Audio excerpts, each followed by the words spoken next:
चलो दोस्तों, I hope आगे और अब हम स्टार्ट कर रहे हैं।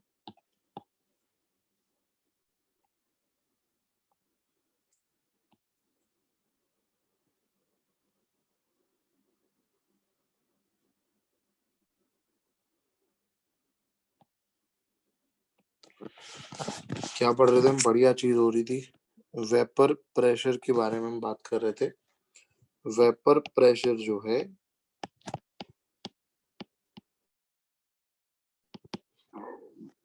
ठीक है, मैनोमीटर जो है उससे मेजर करते हैं। वेपर प्रेशर है क्या? ગરીબોના ઘરમાં તપેલું હોય ને એમાં પાણી ગરમ થાય સવારમાં, લાઈક અસ, આપણા બધા ગરીબોના ઘરમાં પાણી જે હોય તપેલામાં ગરમ થાય દોસ્તો. This is a pen. इसको मैं यहाँ से, इसका सरफेस यहाँ से कवर कर देता हूँ, ठीक है। पानी लिक्विड है, क्या हो रहा है, गर्म करेंगे, गैस में कन्वर्ट हो रहा है। बट आफ्टर सम टाइम क्या हो जाएगा पता है, जितना लिक्विड गैस में कन्वर्ट होगा ना, उतना गैस वापस लिक्विड में कन्वर्ट होगा। मतलब इन दोनों के बीच में liquid to gas, gas to liquid, एक क्या हो जाएगा, एक इक्विलिब्रियम सेट हो जाएगा, है ना। तो ये जब इक्विलिब्रियम होगा तब ये कंटेनर का जो प्रेशर है ना, इस प्रेशर को अपने बोलेंगे vapour pressure. Okay, the pressure exerted by the container at the equilibrium between liquid and gas is known as vapor pressure. Again, ये कंटेनर का जो प्रेशर है, ओके, जब लिक्विड और गैस के बीच में क्या होगा, इक्विलिब्रियम, तब ये जो प्रेशर होता है ना, उसको हम क्या बोलते हैं, उसको हम बोलते हैं वेपर प्रेशर. बड़ी सिंपल चीज है यार, इसको ना समझ में ऐसा कुछ है ही नहीं आपको, ये आपको समझ आ जाएगा. अब यहाँ पे वेपर प्रेशर को कौन से फैक्टर्स अफेक्ट करते हैं, एनीवन नोज?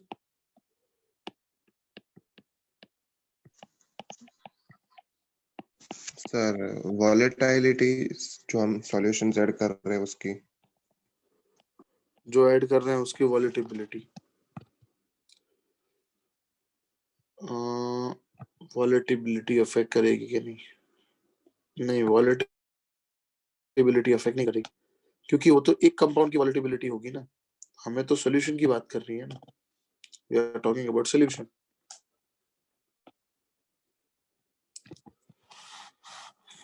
फैक्टर्स है सबसे पहला टेम्परेचर. सिंपली आप सोचो, मैं टेम्परेचर बढ़ाऊंगा तो सॉल्यूशन लिक्विड का गैस बन जाएगा, है ना, और जल्दी जल्दी गैस बनेगा, तो गैस जितना ज्यादा, गैस का कॉन्सेंट्रेशन बढ़ेगा, तो आपको पता है इस तरफ कॉन्सेंट्रेशन ज्यादा होता है, वो सिस्टम वापस इक्विलिब्रियम अटेन करने के लिए वो कहाँ जाती है, बैकवर्ड डायरेक्शन में वापस आ जाएगा रिएक्शन, गैस वापस लिक्विड बन जाएगा, है ना. तो टेम्परेचर जितना ज्यादा उतना वेपर प्रेशर ज्यादा. दूसरा, इंटरमॉलिक्यूलर अट्रैक्शन. आप सोचो, अट्रैक्शन बहुत ज्यादा है सल्यूट और सॉल्वेंट का, तो क्या होगा, वेपर प्रेशर क्या होगा, कम होगा. वेरी गुड, क्योंकि अट्रैक्शन बहुत ज्यादा है. ये सल्यूट है, ये सॉल्वेंट है, ये दोनों एक दूसरे के लिए बने हुए हैं, एक दूसरे के लिए, तो ये अलग नहीं होंगे ना, वी आ रहा है. चलो ठीक है, तो दो चीजें याद रखना, वेपर प्रेशर को दो फैक्टर अफेक्ट करते हैं, टेम्परेचर और अट्रैक्शन. चलो अब आगे बढ़ते हैं. अब हम बात करते हैं, if will add non volatile solute in volatile solvent. Non volatile solute के अंदर volatile सॉल्वेंट ऐड करते हैं, नॉन volatile solute के अंदर volatile solvent जब हम ऐड करते हैं, है ना, तो यहाँ पे वेपर प्रेशर में क्या चेंज होगा, चलो देखते हैं. अब ये किसने बताया था, ये भी आपको याद करना जरूरी है. एक गधा था, वो गधे का नाम क्या था दोस्तों? वो गधे का नाम था राउल्ट।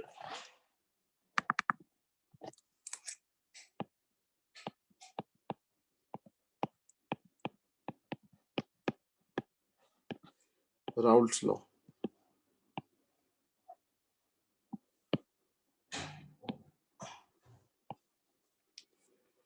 चलो देखो, ये बीकर है हमारे पास, दूसरा बीकर है हमारे पास, बीकर ए, बीकर बी। इधर जो है बेटा वो समझ लो ओनली सल्यूट है, इधर जो है सल्यूट है, और इधर क्या है? Solvent plus solvent. चलो दोनों में वेबर प्रेशर किसका ज्यादा होगा? बीकर ए का ज्यादा होगा वेबर प्रेशर के बीकर बी का, एंड वाई?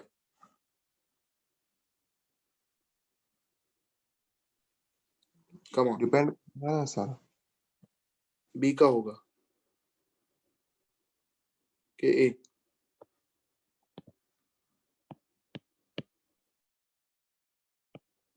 हेलो बी का सर। एनीवन? बी का। Vapour pressure of A is greater than B. आप समझे नहीं अभी, मेरी बात सुनो। सल्यूट भले नॉन वोलेटाइल है, बट मेरी बात सुनो। नहीं बताना, क्योंकि वो कहानी नहीं, मजा आएगा कहानी में आपको। अगर शुभम अकेला होता तो मैं कहानी बताता, अभी केमिस्ट्री के हिसाब से ही बताता हूँ। इधर बी के अंदर एक ही कंपोनेंट है ना, सल्यूट है, तो इसमें सल्यूट का अट्रैक्शन होगा। बट बीकर बी में सल्यूट भी है, सॉल्वेंट अट्रैक्शन भी है, और सॉल्वेंट अट्रैक्शन है, तो अट्रैक्शन फोर्सेस किसके अंदर ज्यादा है? सॉल्यूट सॉल्वेंट में। हाँ, तो अट्रैक्शन बढ़ेगा तो वेपर प्रेशर डिक्रीज हुआ ना यार, तो बीकर बी का वेपर प्रेशर कम होगा ना यार, समझे कि नहीं? यस। हाँ हाँ, स्क्रीनशॉट ले लो।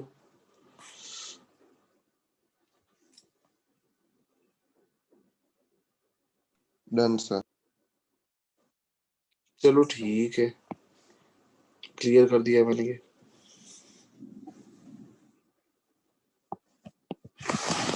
सो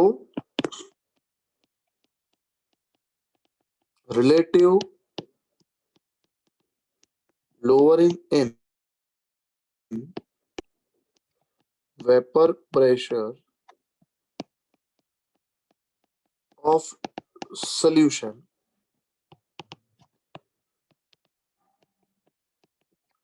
is directly proportional to mole fraction of solute. Relative lowering in vapor of solution, उसको हम इस हिसाब से बोलेंगे P01 minus P1 upon P01। ये सेंटेंस लिखा वो ये है, is directly proportional to mole fraction that is x of solute को बेटा 2 बोलते हैं पूरे चैप्टर में, सॉल्वेंट को 1 बोलते हैं पूरे चैप्टर में। चलो तो ये हमें प्रूव करना है, प्रूव करते हैं। चलो आपको ये तो पता ही है, P is proportional to x, P1 is proportional to x1, so P1 is equal to P01 into x1, so P1 upon P01 is equal to x1। now P1 upon P01 is equal to x1 मतलब mole of that component upon total moles, दोनों तरफ मैं 1 ऐसे minus कर रहा हूँ।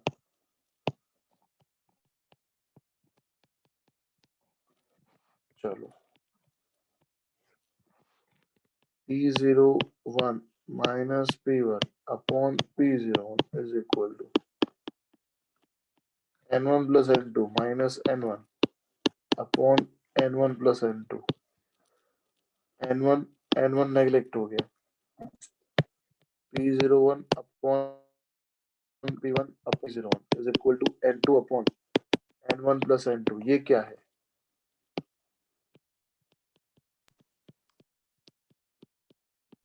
मोल fraction of 2। देखो ये प्रूव हो गया, चलो ठीक है। So P01 upon P1 upon P01 is equal to N2 upon N1 because N1 plus N2 को मैं ऐड रहा हूँ अप्रोक्स। तो ये हमारा फाइनल इक्वेशन है, Raoult's law for non volatile solute in volatile solvent. Screenshot ले लो बेटा इसका।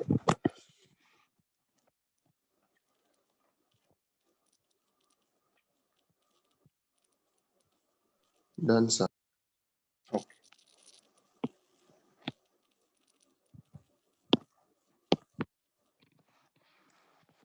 ये नॉन वोलेटाइल सॉल्यूट और वोलेटाइल की बात हो गई। अब हम बात करेंगे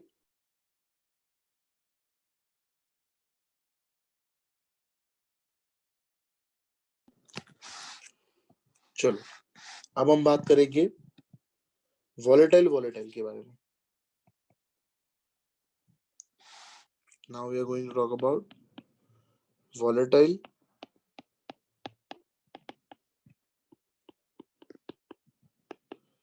solute and volatile solvent। बड़ा सिंपल है ये तो, क्योंकि दोनों वोलेटाइल है। तो अगर मैं लिखूं PA is proportional to XA and PB is proportional to XB, ठीक है, PA XA PB XB, so PA is equal to P0A XA PB is P0B XB। दोनों वॉलेटाइल है, दोनों का समेशन करेंगे तभी तो P टोटल आएगा, PA plus PB P0A XA plus P0B XB, that is P total। चलो, but we know that mole fraction, summation of mole fraction of two component must be 1। solute और solvent का mole fraction का सम always 1 होना चाहिए, हमें पता है ना। तो x से क्या होगा, x से होगा 1 माइनस xb, xb क्या होगा 1 माइनस x से होगा। चलो 1 बाय 1 ये वैल्यूज यहाँ पे पुट करते हैं इक्वेशन 1 के अंदर। x की जगह मैं 1 माइनस xb लिख रहा हूँ। सो p टोटल का इक्वेशन हो जाएगा P0A 1 minus xb plus P0B xb, P0A minus P0A xb plus P0B xb, P0A xb common आ गया, P0B माइनस P0A, ये हमारा P टोटल है। एक दूसरा इक्वेशन आ गया। अब हम क्या कर रहे हैं, अब हम xb का ये जो वैल्यू है वो यहाँ पे है। So P total is equal to P0A XA plus P0B XB की जगह मैं लिखूंगा 1 minus XA, P0A XA plus P0B minus P0B XA, P0B plus XA, P0A minus P0B, that is P total. ये थर्ड इक्वेशन हो गया दोस्तों, यहाँ तक आपको समझ में आ गया होगा। अब देखो, अगर मैं यहाँ पे ग्राफ प्लॉट करूं, if will plot a graph, अगर यहाँ पे हम ग्राफ प्लॉट करें तो यहाँ पे सपोज मैं लिख रहा हूं P टोटल, ठीक है। वर्सेस यहाँ पे x ले लेते हैं, p वर्सेस x। चलो थोड़ा फोकस करना। अगर मैं इस इक्वेशन के अंदर, इक्वेशन 2 के अंदर, इफ इन इक्वेशन 2, ये इक्वेशन 2 के अंदर अगर मैं एक्स बी को 0 ले लूंगा तो इक्वेशन क्या हो जाएगा? एक्स बी अगर 0 हो गया तो पी टोटल किसके बराबर हो जाएगा?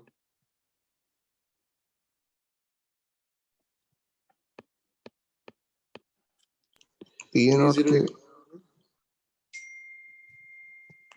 चलो एक्स बी को मैंने यहाँ पे 0 ले लिया तो ऑब्वियसली एक्स से कितना हो जाएगा? 1 हो जाएगा ना, क्योंकि टोटल तो 1 होना चाहिए। और अगर एक्स से यहाँ पे मैंने 0 ले लिया, यहाँ पे एक्स से 0 ले लूंगा तो पी टोटल किसके बराबर हो जाएगा? P0B। तो देखो ये ग्राफ हो गया, ये पी ए का ग्राफ है, ये पी बी का ग्राफ है, और ये पी टोटल का ग्राफ है। P total is equal to P0A x A plus P0B x B. ये पी ए है, that is P0A x A, ये पी बी है, that is P0B x B. I hope समझ में आ गया होगा। इस ग्राफ के सम्स JEE मेंस में बहुत बार पूछे गए हैं। स्क्रीनशॉट ले लो फ्रेंड्स।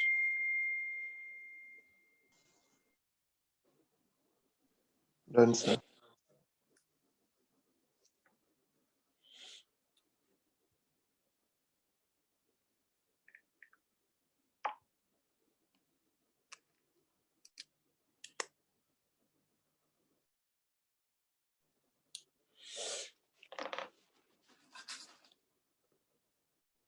चलो दोस्तों,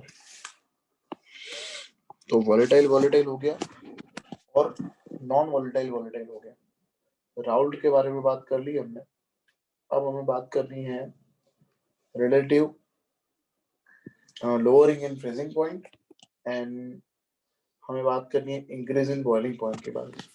चलो बॉइलिंग पॉइंट का डेफिनेशन डिस्कस कर लेते हैं। बॉइलिंग पॉइंट वो डिस्कस करते हैं और उसका एप्लीकेशन फिर डिस्कनेक्ट करेंगे, फिर कल पढ़ेंगे क्योंकि कल आराम से हो जाएगा, क्योंकि इसमें एबनॉर्मल मॉलिक्यूलर वेट वाला टॉपिक भी निकल गया, वांट ऑफ फैक्टर और सॉल्युबिलिटी, तो चैप्टर बहुत ही छोटा हो गया ये। चलो अब बात करते हैं बॉइलिंग पॉइंट के बारे में। What is boiling point my dear friends? Temperature at which vapor pressure becomes equal to atmospheric pressure. Yes, temperature at which the vapor pressure of any liquid will become 1 atmosphere or atmospheric pressure is known as boiling point. ऐसा temperature जब liquid का vapour pressure 1 atmosphere आता है, इस temperature को boiling temperature कहते हैं और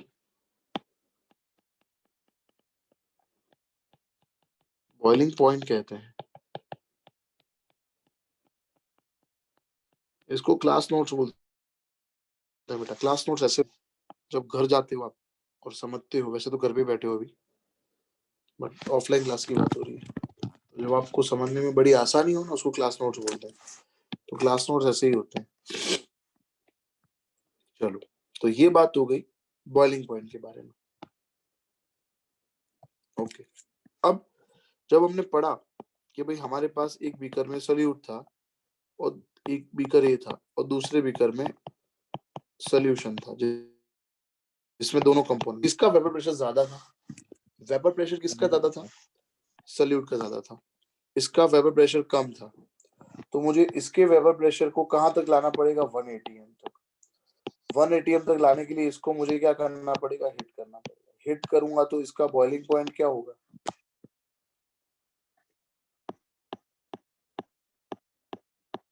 इंगेज होगा ना। नहीं समझ आया, फिर से बताता हूँ। जब सॉल्यूट में से सॉल्वेंट सॉल्यूशन बनता है तो उसका वेपर प्रेशर डिक्रीज होता है। वेपर प्रेशर डिक्रीज हो गया, डिक्रीज मतलब एटमॉस्फेयर में जो था उससे भी डिक्रीज हो गया। पर मुझे तो वेपर प्रेशर कितना लाना होगा बॉइलिंग पॉइंट अटेन करने के लिए, 1 atm लाना होगा। उसके लिए मुझे इस सॉल्यूशन को क्या करना पड़ेगा, हिट करना पड़ेगा। और हिट करूंगा बॉइलिंग पॉइंट क्या होगा, Increase. बॉइलिंग टेम्परेचर बढ़ेगा ना, इसीलिए तो बॉइलिंग पॉइंट बढ़ रहा है ना। इसको हम बोलते हैं elevation in boiling point. This is called elevation in boiling point. चलो, इसका रूटीन एग्जांपल क्या है दोस्तों, elevation in boiling point. Screenshot ले लो।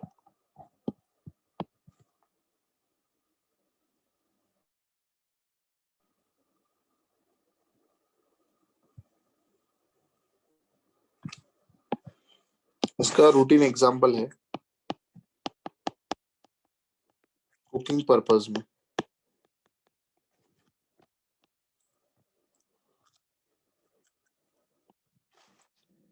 कुकिंग पर्पस, घर में जब चावल बनते हैं तो मम्मी उसके अंदर सॉल्ट डालती है, थोड़ा सा, ज्यादा नहीं। क्या रीजन है उसका, क्योंकि राइस को हम अगर डाइजेस्ट करेंगे, कुक करेंगे पानी के अंदर, पानी का बॉइलिंग पॉइंट कितना है, 100 degrees. 100. 100। तो 100 डिग्री सेल्सियस पे पानी तो बॉईल हो गया, चावल चिपक जाएंगे भाई, चावल चिपक जाएंगे। तो इसीलिए मम्मी क्या करती है, थोड़ा बहुत क्या ऐड करती है उसके अंदर, सॉल्ट। सॉल्ट ऐड करने से क्या होता है, सॉल्ट ऐड करने से पानी 100 पे बॉईल नहीं हो सकता, क्योंकि सॉल्ट सॉल्यूट है और ये है, दोनों मिलकर सोल्यूशन बनाएंगे। सोल्यूशन का बॉइलिंग पॉइंट क्या हो जाएगा, बढ़ जाएगा। हाँ, Decrease. तो 100 डिग्री पे तो बॉईल नहीं होगा, ये 110 के आसपास बॉईल होगा।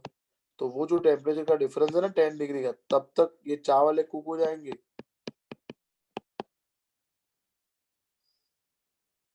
Got it? Yes, Yes, sir. sir. Exactly, exactly. आप देखो किचन में जो भी चीजें बनती है, ऐसा नहीं सब कर लिया और खा लिया, नहीं। मिक्स करने के बाद हम उसको क्या करते हैं, गर्म करते हैं, हीट करते हैं प्रॉपर मिक्स होने के लिए, है ना। और उसके अंदर कहीं ना कहीं सॉल्ट और शुगर ऐड करते हैं, ताकि पानी जब जब हम ऐड करें उसके अंदर सॉल्ट और शुगर जब ऐड होगा तो उसका बॉइलिंग पॉइंट वो ऊपर ले जाएगा। और उन दोनों की वजह से वो जो चीज है जिसको हमें कुक करना है, डाइजेस्ट करना है, वो डाइजेस्ट उस टेम्परेचर में हो जाएगा। तो कुकिंग पर्पस के अंदर याद रखना एलिवेशन इन बॉइलिंग पॉइंट का एप्लीकेशन है। चलो ठीक है, आज का लेक्चर यहीं पे समाप्त हुआ है दोस्तों। 2 थ्योरी बाकी है, कलम पढ़ेंगे क्योंकि बहुत सारा पोर्शन यहाँ पे निकल गया है। सॉल्युबिलिटी निकल गया है, आइडियल नॉन आइडियल निकल गया है ना, और वांट ऑफ फैक्टर भी निकल गया है। तो इस चैप्टर में हमें ज्यादा चिंता करने की जरूरत है नहीं। और ये पूरा सिलेबस जब खत्म हो जाएगा फिर हम सम्स करेंगे आराम से लास्ट में, और एक्सरसाइज क्वेश्चन डिस्कस करेंगे बीच में। अभी ये लेक्चर्स के अंदर मैं कुछ डिस्कस नहीं करूंगा, इंटेक्स क्वेश्चन को छोड़ के एक्स में डिस्कस नहीं करूंगा, ठीक है। अभी तक के जितने भी लेक्चर्स है रिकॉर्डेड मैंने अपलोड कर दिए हैं, लिंक मैंने कल रात को भेज दी, इसकी लिंक आधे घंटे में आपके पास आ जाएगी, ठीक है। चलो दोस्तों, आज का दिन आपका अच्छा रहे, मेरा भी अच्छा ही रहेगा, आई होप। मिलते हैं अपने रात को, take care, thank you, have a good day, bye. Bye, sir. Bye, sir.